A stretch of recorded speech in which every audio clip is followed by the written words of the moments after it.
O inverno está chegando. Se você não se preparar, vai ficar com o nariz literalmente cheio de meleca. Ninguém merece.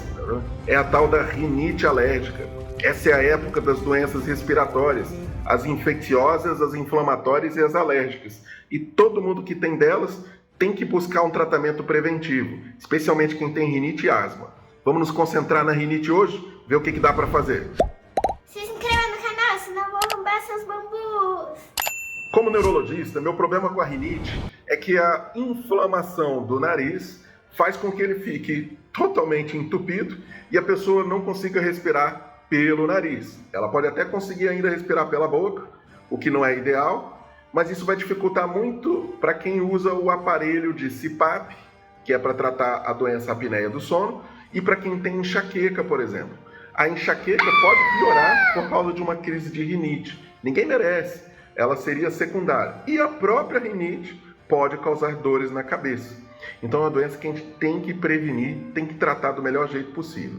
A melhor prevenção é se afastar, de tudo aquilo que desencadeia. Então, se você tem gatinho em casa, o ideal é que o gatinho não suba da cama, como se fosse possível, O ideal é, se você tiver cortina de pano, trocar por uma cortina sintética. Se tiver tapete, tirar o tapete, ou botar ele ao sol constantemente. Trocar os lençóis e lavar o edredom com constância. Então você tem que manter estes hábitos, senão vai dar rinite mesmo. E existe a rinite pelo frio, a vasoespástica, em que a pessoa só de se expor ao frio sente o nariz entupir. A maioria das pessoas acha que está gripada por causa disso, o que não é verdade. Ela está com a crise de rinite alérgica. Só que essa inflamação no nariz por muito tempo pode levar a pessoa a ter a sinusite, que aí sim é uma infecção nessa região, que ninguém merece. Perfeito? A sinusite é mais grave, precisa de antibiótico e tem complicações, além da febre e do mal-estar terrível. Mas a rinite em si, se você lavar bem o nariz e usar o remédio correto, normalmente os antihistamínicos, remédios antialérgicos, e alguns anti-inflamatórios nasais que a gente usa com um sprayzinho nasal, você fica bem. O que a maioria das pessoas faz errado é usar só por 1 ou 2 dias, quando a gente está falando de tratamentos que duram meses.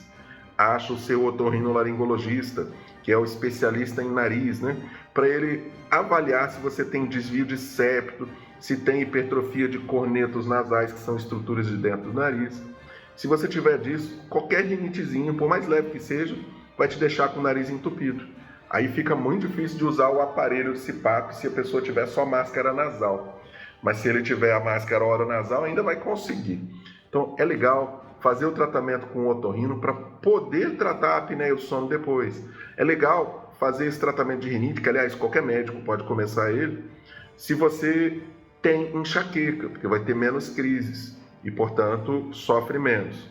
E se você tem a rinite alérgica há muitos anos, não tem por que deixar para amanhã. Só toma cuidado, que tem muita gente que por causa da obstrução fica pingando descongestionante nasal, tá bom? A nafasolina, por exemplo, oximetazolina, tem uns nomes complicados. Enfim, são aqueles medicamentos que você pinga e daqui a pouco está desentupido, porque eles são vasoconstrictores, eles diminuem as artérias que estão dentro do nariz. Mas fechar a artéria significa que tem menos oxigênio chegando, num momento que tem inflamação, ou seja, precisa de muito oxigênio.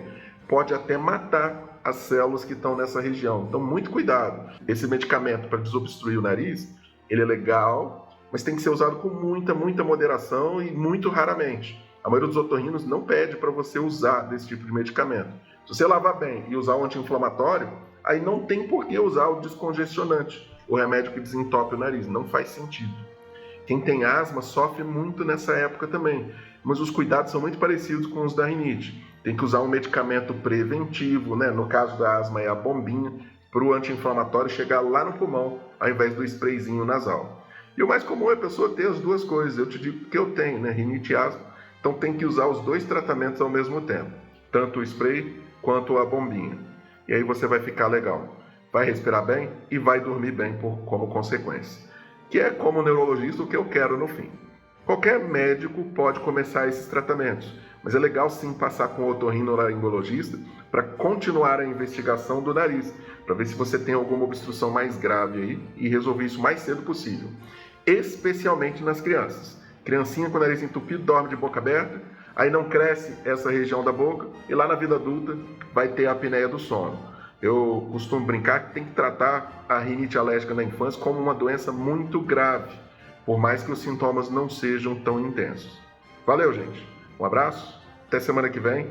Trata aí sua rinite, cuida do frio, mantenha um quarto úmido e aquecido, que vai ter menos problema. Tchau, tchau, gente. Curta os vídeos e se inscreva no canal, senão eu vou roubar seus doces.